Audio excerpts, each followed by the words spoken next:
Dor e progresso. Parte. Neia não ficou nada satisfeita em ver a construção das torres, mas ficou ainda mais descontente com o quão bem protegida a construção estava. Eles tinham uma companhia inteira de magos e arqueiros cercando as áreas de construção, sem mencionar a infantaria pesada além disso. Era uma defesa profunda elaborada por alguém que sabia o que diabos estava fazendo. Cesê se aproximou dela enquanto Neia olhava silenciosamente com olhos perturbados. Problema? A empregada demônio perguntou. Torres. Neia disse. Torres? O tom banal tinha um ar de pergunta. Elas são transportadores de tropas móveis, você constrói essas grandes estruturas, então as pessoas ficam atrás delas, sobem escadas, e então um monte de soldados se espalham pelas paredes de uma só vez, fica muito mais difícil de proteger os muros, do que quando são apenas um bando de soldados segurando escadas. Não podem simplesmente empurrá-los, e geralmente estão protegidos contra fogo. Neia explicou. Soluções? Cesê perguntou. Fogo suficiente geralmente os derruba de qualquer maneira, e as armas de cerco podem quebrá-los. Quando isso acontece, a maioria das pessoas dentro deles morre, geralmente de forma dolorosa. Neia explicou em seu tom profissional e cortante e ela começou a caminhar pela parede, e olhou para as fileiras inimigas. Os ataques de sondagem tornaram-se raros, mas a cidade estava completamente cercada, e torres estavam sendo construídas por todos os lados. Parabéns pelo seu casamento. Cesê disse.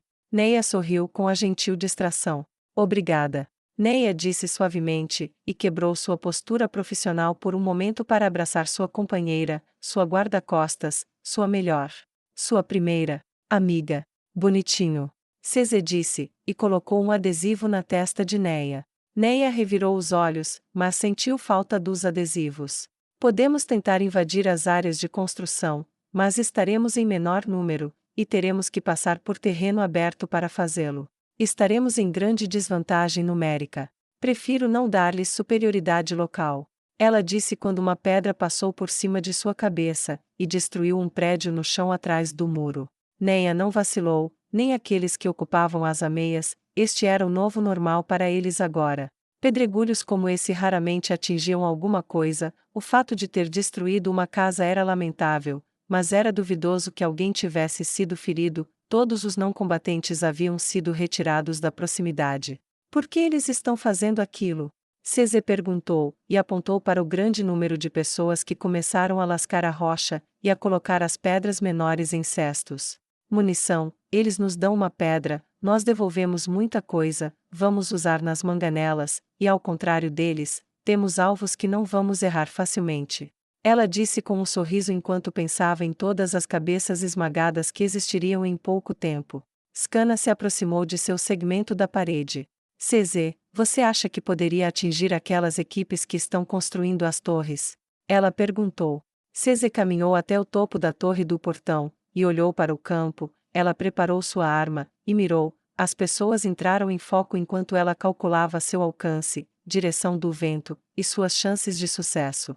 Ela apertou o gatilho, e viu um homem simplesmente cair onde estava. O rosto de Cesê estava inexpressivo quando ela viu o pânico surgir através da luneta.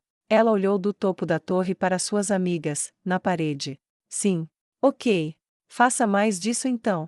Scana disse com uma risada. Eu deveria ter pensado nisso. Neia disse ironicamente. Não pense nisso, minha querida, você provavelmente ainda está um pouco dolorida, e isso está afetando sua capacidade de pensar. Scana disse com um sorriso doce e cativante. Neia ainda conseguia corar enquanto Cesê atacava outro membro da equipe de trabalho. A comandante e a vice-comandante observaram da parede juntas com os outros soldados que mantinham suas posições enquanto o caos reinava sobre o canteiro de obras daquela torre, e das próximas. Ela podia ver as bandeiras sendo hasteadas, e as comunicações voando de um lado para outro enquanto o alarme se espalhava sobre as capacidades de alcance dos defensores. Neia estava tão absorta em sua satisfação com o caos, e o disparo rítmico de Cesê na torre, que não prestou atenção ao aparecimento da rainha atrás dela até ela falar. Eles não vão simplesmente recuar? Calca perguntou. Ou pelo menos colocar algum escudo ou algo assim para que eles não possam ser vistos e atingidos.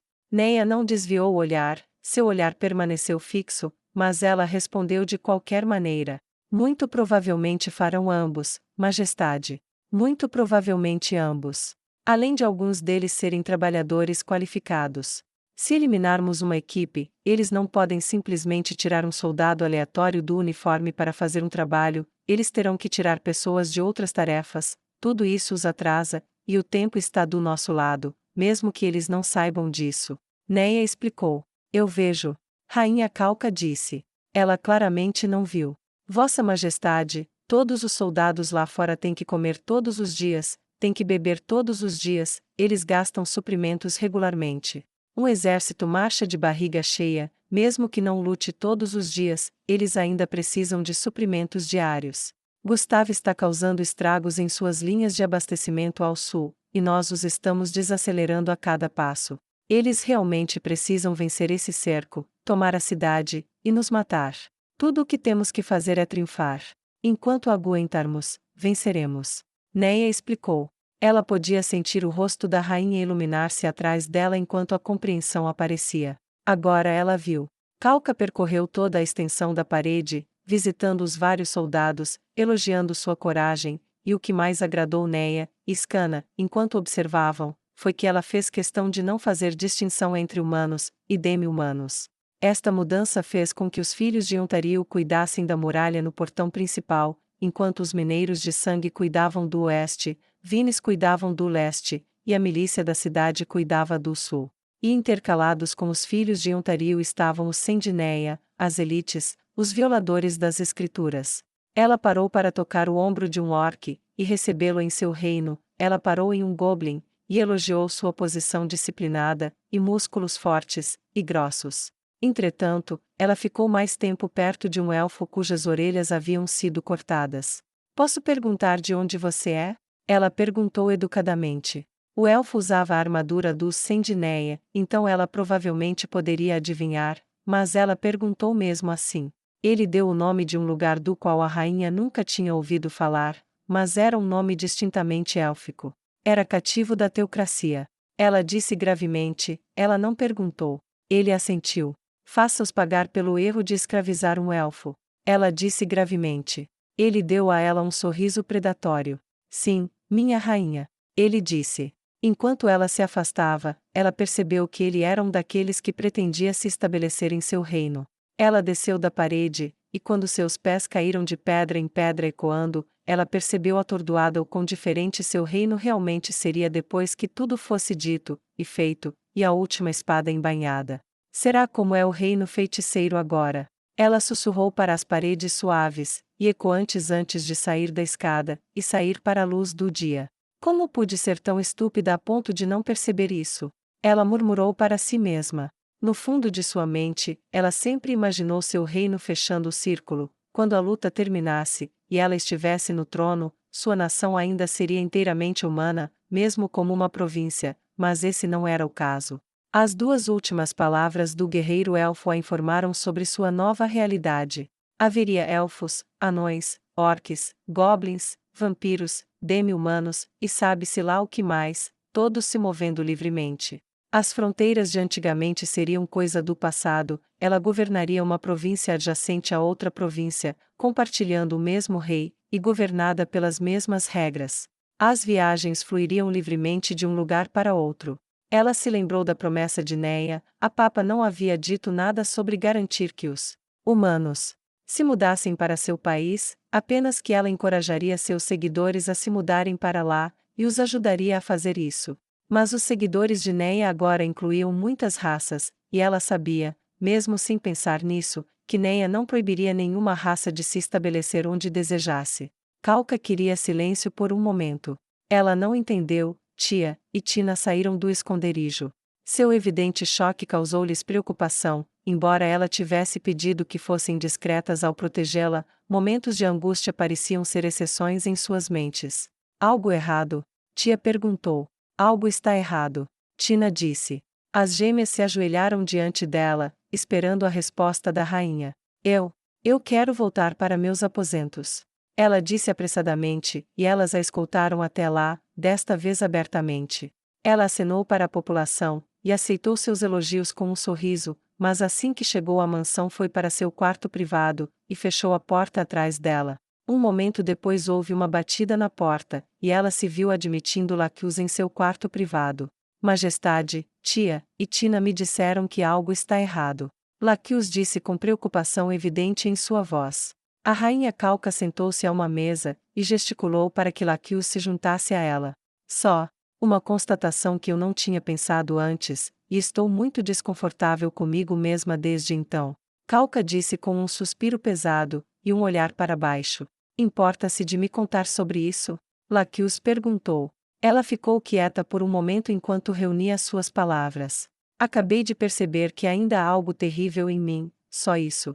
É uma coisa feia descobrir algo em você mesmo que o deixa ressentido. Lacuse colocou as mãos no próprio colo, e juntou as mãos, ela se inclinou ligeiramente para frente. Sua Majestade? Ela perguntou gentilmente. A rainha não olhou nos olhos dela.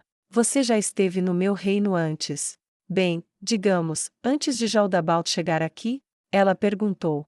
Não, não estive, Majestade. Lacuse disse relutantemente. Mas você sabe que era inteiramente feito de humanos. Bem, eles foram os únicos que contamos, pelo menos.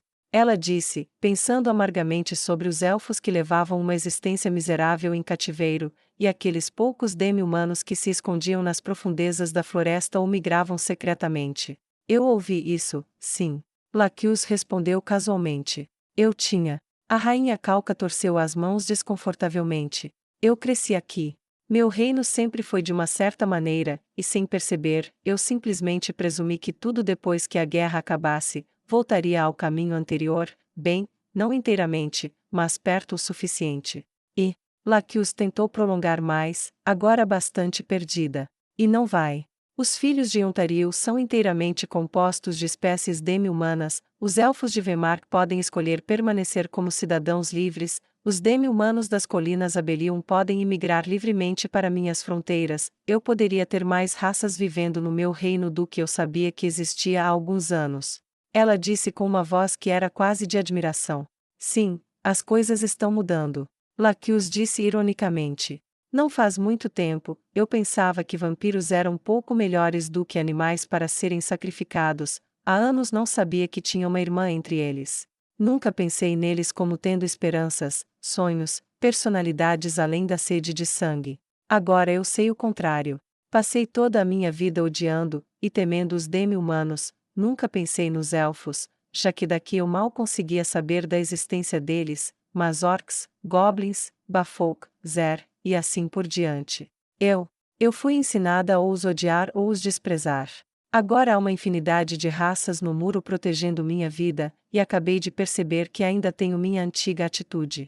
Como se eles simplesmente fossem embora depois que tudo estivesse feito, de volta ao lugar de onde vieram. Mas eles podem não fazer isso, e mais, eu não deveria querer que eles fizessem isso. A voz de Calca estava um pouco embargada quando ela terminou de falar. Lacuse soltou um suspiro. Então, se bem entendi, você encontrou uma atitude feia que você não sabia que ainda fazia parte de você, e você a encontrou porque foi confrontada com uma realidade para a qual não estava preparada. Ela perguntou. Calca assentiu entorpecidamente. Vossa Majestade, eu lhe contei há pouco sobre como me sentia em relação aos mortos-vivos, bem, aos vampiros em particular, mas não era exclusivo deles, eu sentia o mesmo em relação à maioria das coisas. Raças que não são humanas, que não são como eu. Ela disse, e lançou um olhar envergonhado para o rosto da rainha.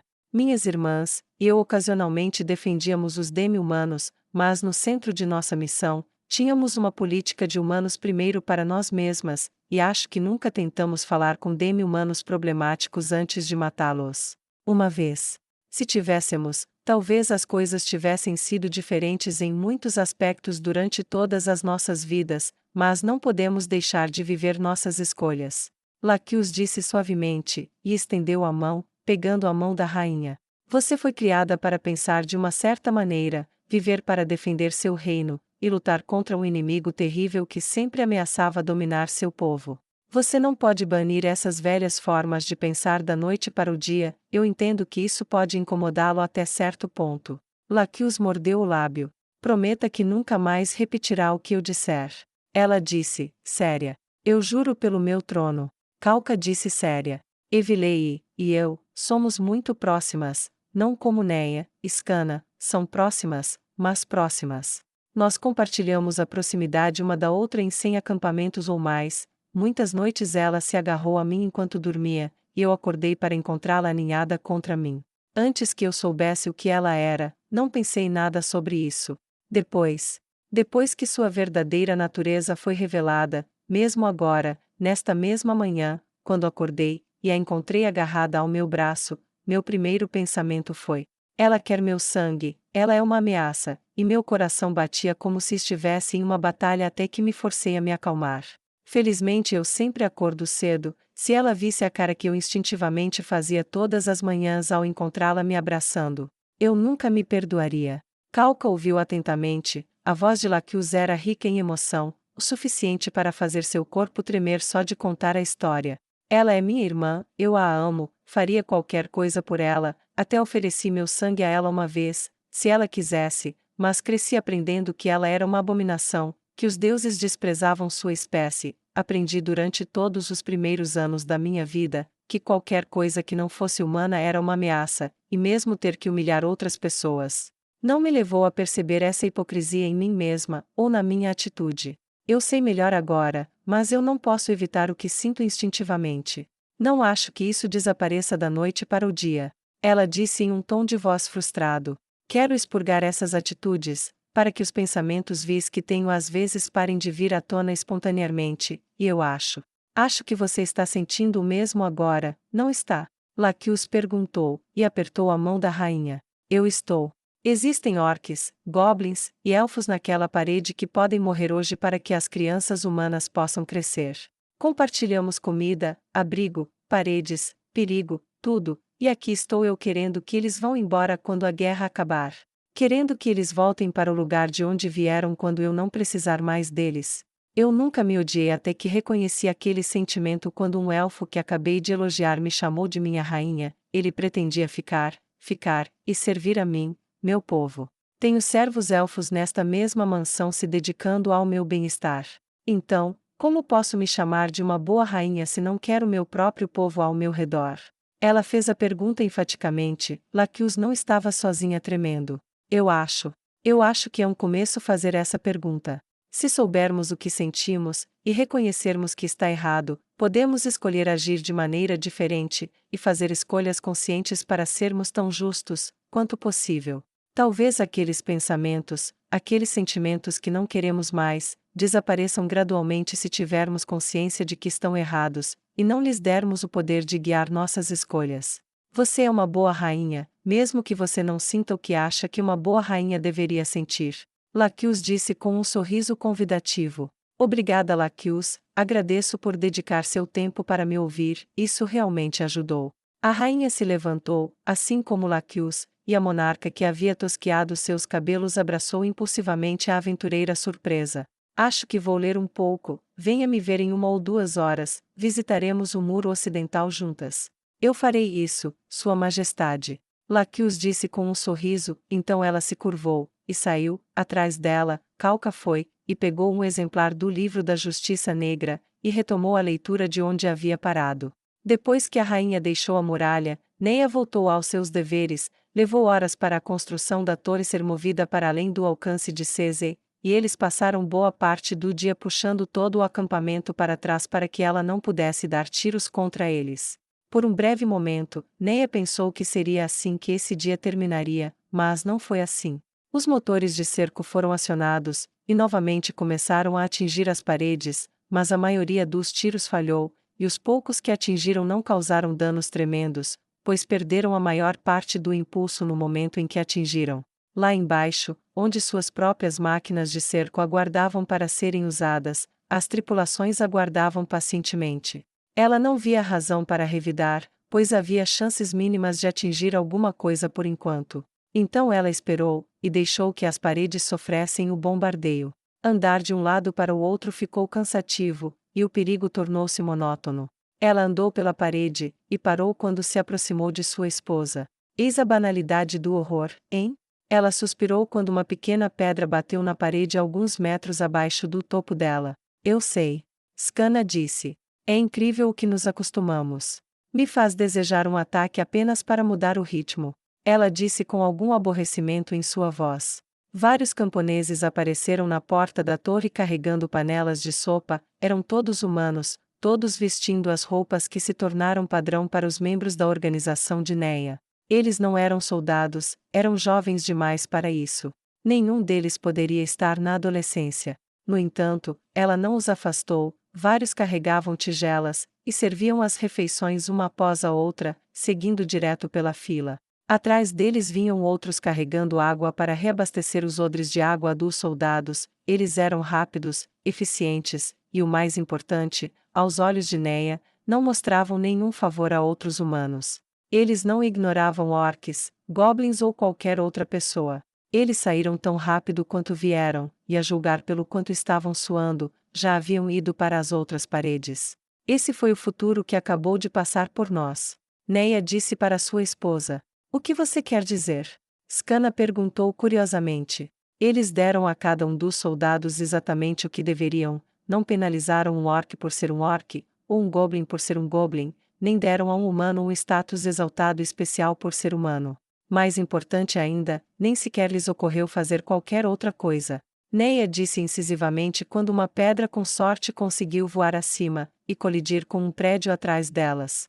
Neia não se importou. Sempre me ensinaram que cada geração é pior que a anterior, mas não acho mais que isso seja verdade. Ela disse pensativamente. Acho que se fosse verdade, então a geração anterior devia ser pais realmente péssimos. Na verdade, cada geração deveria se sair melhor do que a anterior, não deveria?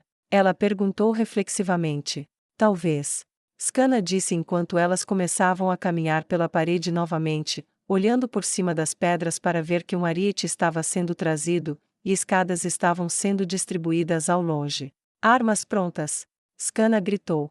Quer dizer, olhe para nós, o medo do outro era a norma antes, e agora estamos aqui com o outro, enquanto aqueles que se parecem conosco vêm nos matar por isso. Li na biblioteca de Assurbanipal que a flecha da história aponta para a justiça, mas o arco é muito, muito longo. Neia disse enquanto pegava seu arco, de relance, eles ainda tinham um tempinho.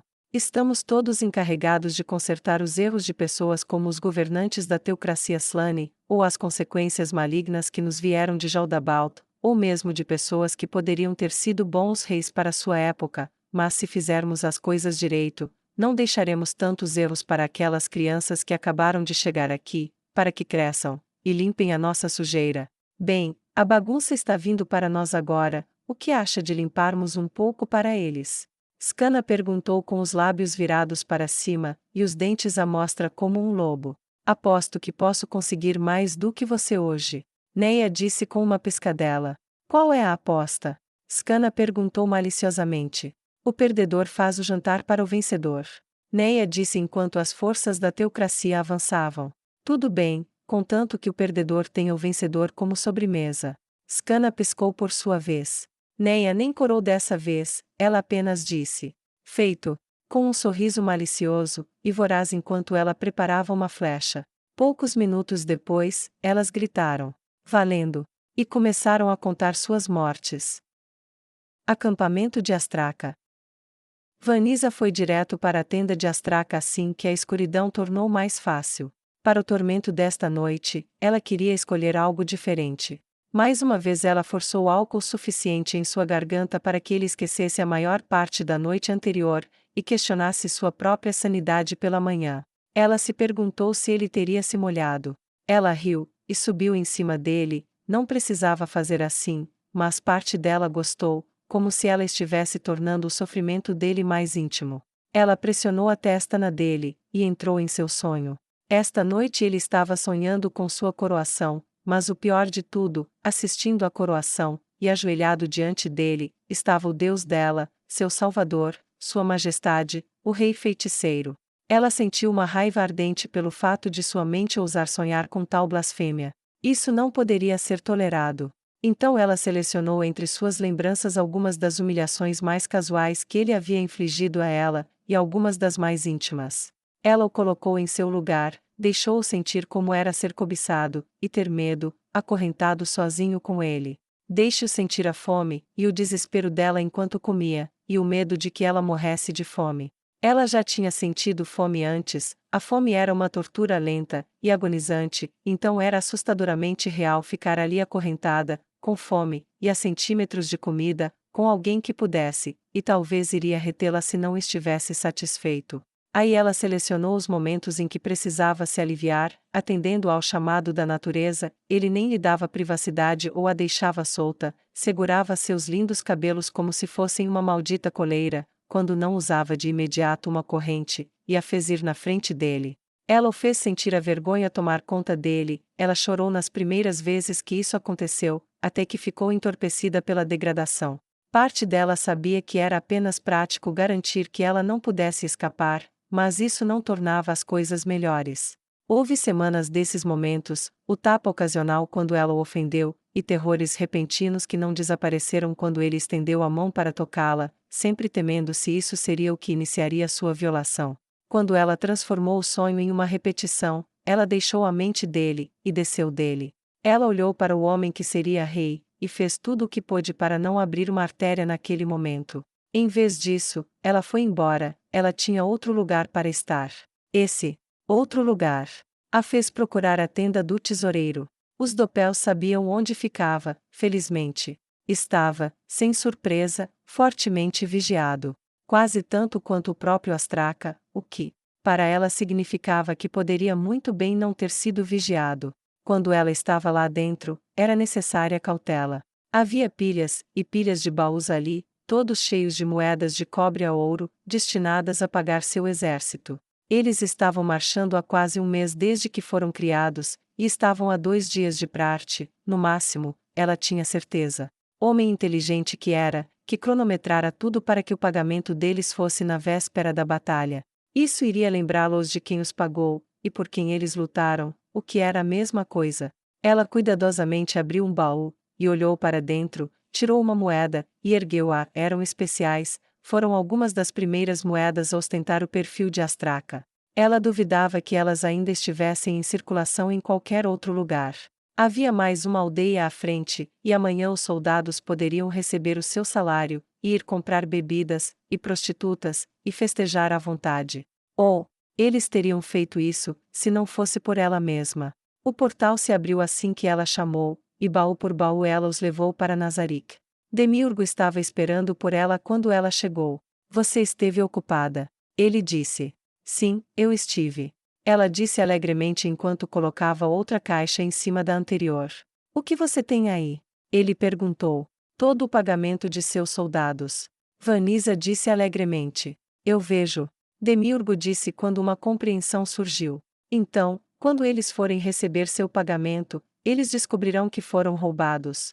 Nada mal, um pouco grosseiro, mas eles ficarão com raiva. Ela balançou a cabeça. Não, não, eles serão pagos. Mas com estas. Ela disse, e tirou uma moeda da bolsa, e entregou a ele. Ele pegou a moeda, e olhou para ela, o peso era diferente, mas o perfil, e a aparência eram as mesmas. Arranhe a superfície. Ela disse com orgulho, sua garra demoníaca arranhou-a, e então ele sorriu maliciosamente. Isso não é ouro de verdade. Ele disse com grande diversão. Nem a prata é prata verdadeira, nem o cobre é cobre real. Eu tenho falsificações suficientes para preencher todos esses baús. A inteligência que reunimos me deu o desenho exato dos originais, tudo que eu tive que fazer foi fazer as duplicatas falsas. Vou esvaziar todos esses baús, reabastecê-los com as falsificações, e colocar os baús de volta. Quando eles receberem seu pagamento amanhã, e pararem em uma vila para beber, e se prostituírem até a morte, os Doppels disfarçados de comerciantes que pararam na cidade farão questão de verificar as moedas, e eles exporão as moedas falsas, e então. Ela bateu palmas alegremente. Eles não receberão uma gota de bebida, e aquelas moedas inúteis com a cara dele não comprariam uma prostituta, mesmo que tivessem uma montanha delas. Ele terá sorte se eles não se revoltarem, e forem embora ali mesmo, e então. Acharão que as moedas com a cara dele são lixo sem valor. Ela disse com ódio. Concordo. Demiurgo disse, e então ouviu Vanessa trabalhar, trocando as moedas antigas pelas moedas novas. Ela falou com ele sobre todas as maneiras pelas quais ela estava se vingando dele durante a marcha de seu exército, toda a tortura que ele estava suportando sem derramar uma gota de sangue, a maneira como isso estava desgastando a mente do homem que queria ser rei. Talvez fosse porque ela tinha a forma de uma Erínia, um belo corpo demoníaco sob quaisquer padrões, ou talvez fosse o sadismo e o tormento totalmente alegres que ela estava infligindo tão habilmente ao seu ex-algoz. Mas quando ela chegou à parte de sua história sobre seu sonho, de seu mestre ajoelhando-se diante dele, e substituindo-o por si mesmo em um estado de humilhação abjeta, ele se sentiu muito feliz por ela ter sido restaurada à vida. Ele se viu aproveitando o momento em que ela voltou pelo portão para mais uma viagem, colocando moedas falsas no lugar das reais, e não gostou quando ela desapareceu. Finalmente, ela colocou o último no lugar, e voltou para encontrar nenhum baú para mover. Ela se virou para ele, e disse: "É um prazer vê-lo novamente, Demiurgo, depois que eu terminar meu. Bem, não é realmente um trabalho se eu amo isso, mas depois que eu terminar minhas tarefas externas, e eu trazer ele aqui, talvez antes de voltarmos à pesquisa, poderíamos combinar para tocar uma música juntos. Seria minha maneira de compensar por não poder ajudá-lo ultimamente." Ela disse educadamente: "Isso seria muito bem-vindo." Ele disse, um sorriso sádico passou entre eles, e ela voltou pelo portal, já entrando em contato com os Doppels. Ela foi eficiente, e não perdeu tempo. Isso, ele aprovou de todo o coração. Na manhã seguinte, no acampamento de Astraca, o pagamento foi distribuído por vários oficiais sob forte guarda, e o rei ordenou que algo extra fosse dado a cada um deles, uma prata inteira extra, que ele esperava ajudar a reparar alguns dos danos causados à sua reputação ultimamente. Pareceu funcionar, e os soldados ficaram todos muito felizes. As moedas não utilizadas destinadas ao pagamento do mês seguinte foram mantidas sob guarda novamente, e quando chegaram à aldeia, um lugar maior que na verdade ficava mais perto de uma cidade, ele fez uma parada, e deu aos seus homens um dia inteiro de licença para entrarem em seu território. Vanisa, por sua vez, andou pela cidade usando uma peruca, e uma maquiagem que mudou seu tom de pele. Com isso, e um pequeno pergaminho de ilusão que ela usou para mudar o formato do nariz, e a cor dos olhos, ela parecia outra pessoa. Os Doppels montaram barracas de comerciantes, e vendiam o tipo de coisas que os soldados adoravam comprar.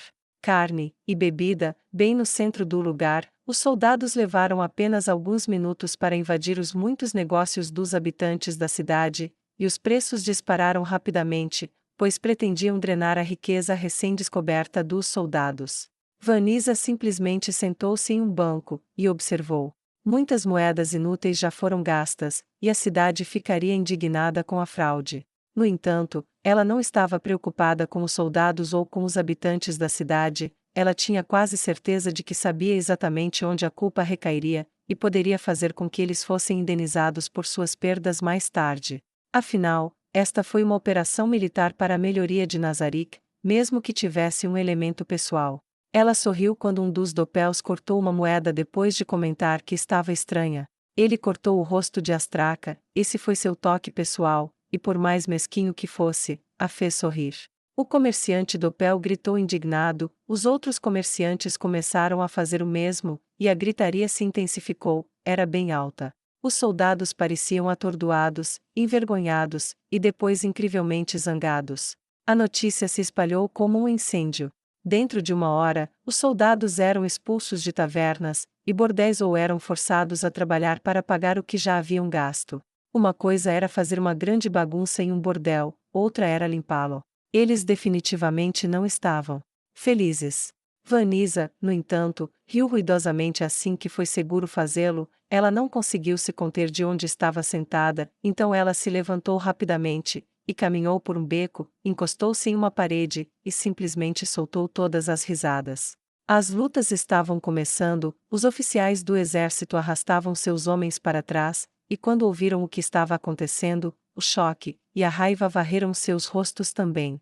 Os Doppels fecharam a loja com raiva, e deixaram a área. Depois que seus adereços foram armazenados, eles assumiram o disfarce de soldados, e voltaram ao acampamento, e espalharam a notícia sobre as moedas falsas.